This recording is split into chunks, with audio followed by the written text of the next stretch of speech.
Bonjour à tous et bienvenue sur la chaîne de l'Examen Crypto. Nous sommes le jeudi 5 juin 2025. Actuellement, il est 9h17. On va faire le point en ce début de journée sur la situation du Bitcoin, bien évidemment. On va aussi regarder ce qui se passe du côté des altcoins. Allez, on s'installe et on démarre cette vidéo. On va regarder aussi les news, les indicateurs, bref, que du lourd. Avec cette cryptomap qui est de nouveau dans le rouge. Oui, on a un Bitcoin qui a retracé un tout petit peu hier. C'est pas méchant, on va voir. Mais tout de même, ça permet aux altcoins de tomber de nouveau encore plus bas. Allez. On va regarder les news. Alors, du côté des news, plusieurs choses. Donc là, bon, je vous l'ai dit sur Twitter, je suis pendant 3 jours en congé, j'ai pris 3 jours de repos par rapport au travail. Donc du coup, bah, ça me permet de me reposer un petit peu, et puis surtout, ça me permet de vous faire des vidéos toujours, hein, bien évidemment, mais un tout petit peu plus tard forcément pour me reposer un petit peu plus. En tout cas, là, on a eu hier dans le club Rocket la crypto LDO. On a vu aussi dans les vidéos privées la crypto Injective qui vous permet d'avoir justement un suivi régulier sur toutes les crypto-monnaies. Donc n'hésitez pas, vous pouvez rejoindre les vidéos privées avec le lien en description de vidéo. Du côté des news, CryptoLétende qui nous pousse que JP Morgan prévoit de proposer à ses clients des financements adossés à des ETF crypto. C'est une excellente nouvelle, ça, sur les cryptos. Semler Scientifique qui achète 180 bitcoins pour l'équivalent de 20 millions de dollars. L'entreprise détient désormais 4449 bitcoins. Le Trump presse too late Powell de baisser les taux. Donc effectivement encore un coup de pression de Trump envers Jérôme Powell. Et oui, on l'a vu hier, mais vous le voyez, les chiffres de l'emploi aux USA ont été très très mauvais. On s'attendait à 111 000 en création d'emplois. On a eu 37 000. 37 000, donc ce sont des chiffres quand même relativement mauvais. Et donc du coup, bah, forcément, on a Trump qui presse Jérôme Powell. Il lui met la pression en lui disant, ouais, faut pas que ce soit trop tard parce que sinon c'est la merde en gros. Donc les chiffres de l'emploi déçoivent, la pression monte du côté de la Fed. Quand est-ce qu'on aura cette baisse des taux? On le sait, tout le marché financier et donc par répercussion tout le marché crypto attend cette baisse des taux pour pouvoir exploser. Donc on attend tout simplement que Jérôme Powell décide de faire cette fucking baisse des taux. Ça fait très longtemps qu'on l'attend, mais c'est lui, c'est cet homme qui a entre ses mains le fait de pouvoir baisser les taux. Donc on attend. On attend. La bourse de Moscou lance des futurs ETF Bitcoin en roubles réservés aux investisseurs qualifiés. C'est quand même une très bonne nouvelle, ça aussi. La trésorerie d'entreprise, enfin, les trésoreries d'entreprise détiennent désormais plus de 3% de tous les bitcoins. Plus de 60 sociétés ont doublé leurs avoirs en bitcoin en seulement 2 mois. Donc bien évidemment, on retrouve dans le lot stratégie en tête de liste avec 580 000 quand même bitcoins détenus. On a aussi Galaxy Digital, on a aussi Block, on a Metaplanet, Metaplanet qui achète régulièrement aussi du Bitcoin. The Blockchain Group, on l'a vu hier ou avant-hier, je sais plus, effectivement, ils ont quand même investi pas mal sur le Bitcoin. Bref, on retrouve pas mal de grands noms là-dedans, c'est quand même assez intéressant. Du côté de la SEC, donc le président de la SEC, Paul Atkins, affirme que la réglementation crypto se fera via un processus public transparent, fin de la régulation par la force, place au dialogue avec l'écosystème. Bah c'est parfait, c'est ce qu'on veut justement, c'est ce qu'on veut, on veut qu'il y ait du dialogue, on veut qu'il y ait des échanges intéressants et non pas de la répression à chaque fois, donc ça ne peut aller que dans le bon sens de cette façon-là. Le PDG de Coinbase, Brian Armstrong, qui prévient le Bitcoin deviendra la monnaie de réserve si le Congrès ne réduit pas le déficit ni la dette aux États-Unis. Donc ça, c'est un signal fort pour l'avenir du Bitcoin. Les baleines et les dauphins continuent d'accumuler 151 820 portefeuilles détenant entre 10 et 10 000 bitcoins ont ajouté 79 244 bitcoins cette semaine, soit plus de 11 000 bitcoins par jour. Donc c'est quand même une très bonne nouvelle, ça accumule pas mal. La plateforme Trust Social la plateforme de Trump qui dépose un ETF, une demande d'ETF Bitcoin. Donc ça aussi c'est une excellente nouvelle. Bon, on verra bien si ce sera approuvé ou pas. Vous le savez, ça passera par la SEC et tout, bien évidemment. Mais bon, il y a quand même de fortes chances que ce soit approuvé vu que c'est celle de Trump en arrière-plan. Bref, que des news encore une fois très très bullish. Bien sûr, du côté du Bitcoin et des altcoins, pour l'instant, ça ne se voit pas, vu qu'on est plutôt dans le rouge. Mais on va regarder tout ça en détail. Je rappelle bien évidemment à tout le monde que tout ce que je vais dire n'est en aucun cas un conseil financier. C'est à vous de faire vos propres recherches. Et n'oubliez pas que le trading de crypto comporte des risques de perte partielle ou majeure. On démarre. On démarre avec justement donc déjà le calendrier macroéconomique. Donc aujourd'hui, on va avoir des news plutôt du côté de l'Europe, donc on s'en fout un petit peu. Nous, ce qui va nous intéresser aujourd'hui, c'est les inscriptions hebdomadaires au chômage. On s'attend à 236 000, on avait 240, donc on s'attend à une petite baisse.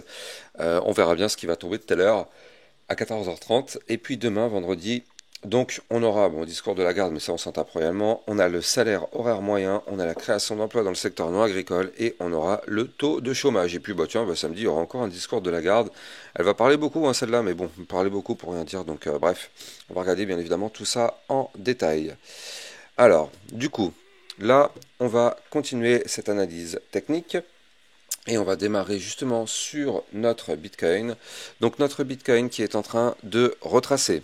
On va voir que le Bitcoin est pour l'instant en train de revoir effectivement une chute, hein, suite à cette ligne de tendance baissière qui n'est pour le moment pas cassée. Là, du coup, effectivement, malheureusement, c'est quand même pas top. C'est pas top. À partir du moment où on n'arrive pas à repasser au-dessus de la ligne de tendance baissière, bon bah effectivement, hein, voilà, c'est quand même assez intéressant de voir que pour l'instant, on est rejeté pour le moment. Mais bon, c'est pas grave, c'est pas grave. On sait qu'à bout d'un moment, on risque d'avoir enfin la cassure. Bon, pour l'instant, c'est pas le cas, mais vous le voyez, on n'a pas fait de point bas plus bas que le précédent. On est toujours en train de rebondir sur le support, donc le support qui est à 103 519 $. Donc bon, ça pour le moment c'est bon, c'est toujours une bonne configuration, hein. Je rappelle que là, tant qu'on est compris entre la ligne de tendance baissière et le support, pour l'instant il n'y a pas de souci particulier. Donc là, donc on est plutôt tranquille, tant qu'on est au-dessus du support. Au pire des cas, si ce support vient à lâcher, bien évidemment, ce serait pour retracer, pour aller chercher le support d'après à 101 508 qui correspond au bas du range en vue moyen terme. Donc là, pour l'instant, ça va. Même si on n'arrive pas à casser cette ligne de tendance baissière, on est tout proche. Et d'ailleurs, on est même potentiellement en train de former ici un pattern en double bottom. Donc pour l'instant, ça va. Donc là, on est plutôt pas mal. On est vraiment dans une configuration intéressante avec le fait que bah, on patiente encore un petit peu. Donc oui, il ne faut pas être pressé. On est en vue jour, hein, bien sûr, bien évidemment. On est en vue jour. On peut attendre encore combien 5 jours avant d'avoir effectivement une cassure, soit une cassure par le haut, soit une cassure par le bas. Donc on peut patienter encore un petit peu. On verra bien si on arrive à valider ou non ce pattern en double bottom. Si on arrive à le valider, donc dans ce cas-là, ça peut être effectivement intéressant. D'ailleurs, on va avoir ici une ligne de coup à 105 969. Donc si on arrive à péter ce double bottom, ça peut être intéressant. Alors on recalcule ensemble la target de ce pattern. C'est pas une target incroyable non plus, c'est une target à plus 1,89%. Donc de façon théorique, si on valide, on pourrait remonter pour aller rechercher la zone des 108 000 $. Attention, on aura deux résistances, 107 190, 107 872. Ce sont deux résistances à venir chercher là juste avant. Mais en tout cas, ce qu'il faut noter, c'est que pour l'instant, étant donné qu'on n'a pas fait de point bas plus bas que le précédent, on est tranquille. On est tranquille. On a une configuration qui est très très belle. On a toujours, je le rappelle, ce bull flag qui est en cours de formation. Et donc pour l'instant toujours pas validé, mais par définition, un bull flag a plus tendance à vouloir breaker par le haut plutôt que par le bas. Donc on verra bien. On verra bien si c'est le cas. Et puis bah là, du coup, si on valide ce bull flag, bien évidemment, vous l'avez compris, hein, ce serait pour avoir un retour sur la ligne de tendance haussière très long terme. Je rappelle, hein, c'est cette ligne historique qui nous a empêché de remonter, d'aller chercher des points plus hauts. Je rappelle que cette ligne, vous le voyez, ce trait bleu qui est là, on l'a su depuis 2017. Et donc depuis 2017, à chaque fois qu'on l'a touché, on n'a jamais réussi à la breaker. C'est pas grave. Là, en tout cas, on pourrait avoir une petite remontada si on valide ce qu'on s'est dit. On valide le double bottom, ça nous permettrait de casser la ligne de tendance baissière et aller chercher des points plus hauts pour valider le bull flag. Et donc, ce serait effectivement très intéressant pour la suite. Si le Bitcoin remonte, toutes les altcoins reprendront de la force. Mais bon, pour l'instant, prudence, encore une fois, je rappelle que le double bottom n'est pas validé, donc tant qu'il n'est pas validé, bon bah vous l'avez compris, il n'y a rien à se mettre sous la dent. Si par contre il se valide, là ça changera la donne. Mais pour l'instant, c'est pas le cas, c'est pas validé, donc on patiente encore un petit peu, ça peut prendre jusqu'à 5 jours encore pour se valider, donc faut pas être faut pas être pressé, mais en tout cas ça peut potentiellement arriver. Par contre, il faut noter, si on break le support des 103 519, bien sûr, ça pourrait amorcer une phase de retracement un peu plus importante, hein, je le rappelle, parce que du coup, on a ce Bitcoin qui est toujours en train de retracer pour l'instant. Ça fait quand même plusieurs jours, déjà au moins les 3 derniers jours qu'on retrace, mais en réalité depuis le 22 mai, on est vraiment sur une phase de retracement un peu plus importante. Donc si jamais on perd les 103 519, l'idée serait d'aller chercher les 101 508, puis après aller rechercher des points encore plus bas, les 100 000, les 98 018 et des points, pourquoi pas, encore plus bas. Donc prudence tout de même, hein, prudence du côté du Bitcoin. On ne sait pas encore si on va réussir à le valider, ce pattern en bull flag. Pour l'instant, ça va, il est plutôt propre, il est plutôt bien parti, mais est-ce qu'on va réussir à le valider? C'est toute la question, justement. Donc on va patienter encore un petit peu. La bonne nouvelle, c'est que du côté du momentum MACD, comme vous pouvez le voir, depuis maintenant quelques jours, on est sur un momentum MACD qui est en déclin, un momentum en déclin. Donc là, ça veut dire qu'effectivement, on est sur une configuration qui potentiellement pourrait être reprise par les bulls, mais comme vous pouvez le voir, pas tout de suite, hein. Là, on est sur un déclin, mais il est très léger, donc on peut attendre encore pas mal de temps, on peut attendre encore au moins une semaine avant de valider tout ça. Donc bon, faut pas être pressé, vraiment, faut pas être pressé, pas être du tout pressé sur ce Bitcoin. Les bulles pourront reprendre la main, mais ouais, pas tout de suite, tout de suite. En tout cas, ça reste quand même encourageant qu'on a ce momentum MACD qui est plutôt en déclin, tant mieux. On a ce RSI qui est en train de nous poser ici un potentiel double bottom là aussi, donc par rapport au graphique, on est plutôt cohérent. Donc ce serait intéressant du côté du RSI de sauvegarder la zone des 50. Donc en plus, ça tombe bien, c'est la zone médiane. Donc non, franchement, on n'est pas trop mal du côté de notre Bitcoin en vue moyen terme. On est vraiment pas trop mal.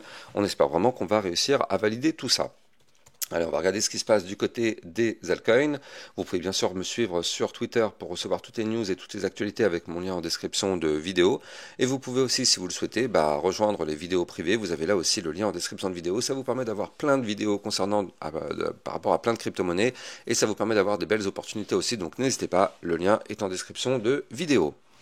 Alors, du côté de l'Ethereum, hier on a poussé un petit peu, mais on n'a pas réussi à casser. De toute façon on l'avait dit, hein, on savait qu'on avait le haut des bandes de Bollinger ici à 2683 $. On savait aussi que c'était un niveau clé extrêmement difficile à breaker. C'est un haut de bande de Bollinger, c'est une résistance importante. Et quand bien même on arriverait à casser cette résistance, on aura la suivante qui sera le haut de range ici à 2733 $. Donc bien sûr, vous l'avez compris, il ne faut pas être pressé, ça va prendre encore du temps, mais ce qui est bien, et on continue de consolider, souvenez-vous, hein, ça fait maintenant plusieurs semaines dont je vous parle de l'Ethereum, je vous dis que l'Ethereum est complètement méga explosif, mais je vous dis aussi que c'est pas tout de suite, regardez, on a cette configuration depuis le 10 mai, donc pour l'instant on continue de stagner depuis le 10 mai, donc ça fait déjà un mois, enfin quasiment un mois qu'on stagne, donc il ne faut pas être pressé, on peut passer encore plusieurs jours, plusieurs semaines dans cette même configuration.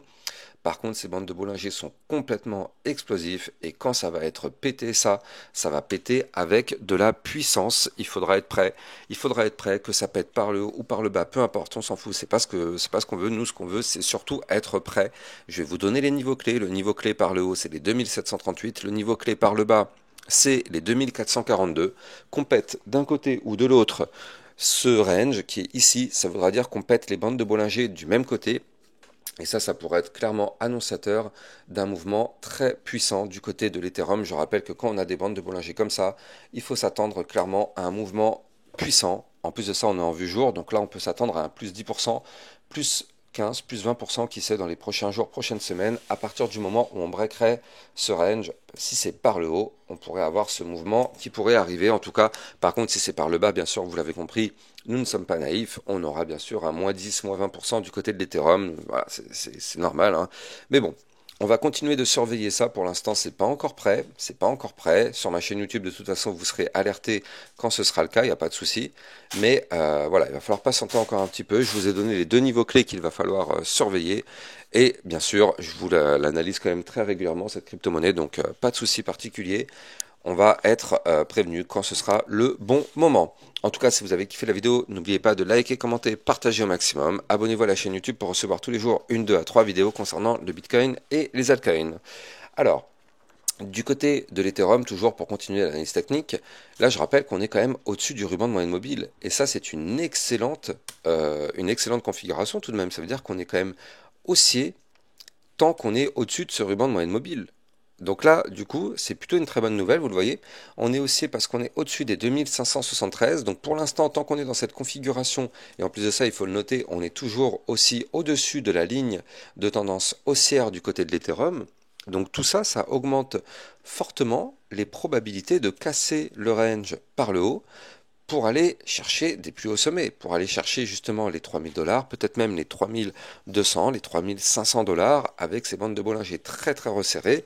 On le sait, c'est un mouvement puissant qui pourrait arriver. Donc pour l'instant, on a quand même plus d'espoir, je dirais, de tenter une cassure par le haut de ce range. Par contre, vous l'avez compris, si on pète le ruban de moyenne mobile par le bas et qu'on pète la ligne de tendance haussière par le bas, nous ne sommes pas naïfs, on ira chercher le bas du range et potentiellement à ce moment-là, on aura une tentative de cassure du range par le bas pour malheureusement entamer la phase de retracement. Sachez que pour trader toutes les crypto-monnaies, vous pouvez utiliser mon lien de parrainage Binance en description de vidéo qui vous permet d'obtenir un bonus à vie sur vos frais de trading et surtout ça vous permet de trader sur une plateforme SAN auprès de l'AMF. N'hésitez pas, le lien est en description de cette vidéo. Moi j'ai plus qu'à vous souhaiter une excellente journée, je vous dis à plus tard, ciao ciao. Bitcoin, Ethereum, you know the drill. Lost it all but came back with the skill. I lost it all but now I'm back. Crypto millionaire, that's a fact. Diamond hands through the crash. Now my wallet's looking stacked.